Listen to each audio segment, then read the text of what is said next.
Iron ডোম ফাঁকি দিয়ে Israel ভূখণ্ডের আকাশে এভাবেই ছুটে চলেছে ইরানের ব্যালিস্টিক মিসাইল ক্ষেপণাস্ত্রের বহর, যা খালি চোখে দেখা যায়। তেলাপির হাইফা, জেরুজালেম কিছু ক্ষেপণাস্ত্র ইসরায়েলের আকাশ প্রতিরক্ষা ব্যবস্থা ধ্বংস করলেও অধিকাংশ আঘাত আনে ইসরায়েলের গুরুত্বপূর্ণ স্থানে। ইরানের 3টি পারমাণবিক স্থাপনায় যুক্তরাষ্ট্রের হামলা। সূত্রের খবর, 2 দফায় ইরানের তরফে 27টি মিসাইল ছোড়া হয়েছে হাফিয়া এবং তেল আভিভে। অন্তত 11 জনের আহত হওয়ার খবর পাওয়া গিয়েছে। কয়েক ঘন্টা আগেই মার্কিন প্রেসিডেন্ট ডোনাল্ড ট্রাম্প জানিয়েছেন যে ইরানের 3টি গুরুত্বপূর্ণ পরমাণু কেন্দ্রে হামলা করেছে আমেরিকার সেনা। এই ঘটনার পরেই প্রত্যাঘাত করেছে ইরান। আগেই তারা হুঁশিয়ারি দিয়েছিল পাল্টা জবাব দেওয়ার।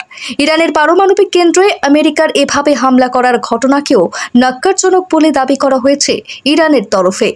আমেরিকা ইরানে হামলা করার পরেই পাল্টা হুঁশিয়ারি এসেছিল।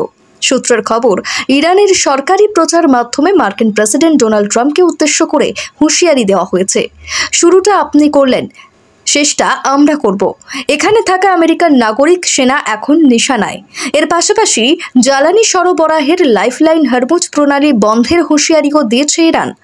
সূত্রের খবর, বাহরাইনে আমেরিকার নৌবহরে হামলার হুঁশিয়ারি দেওয়া হয়েছে তেহরানের তরফে।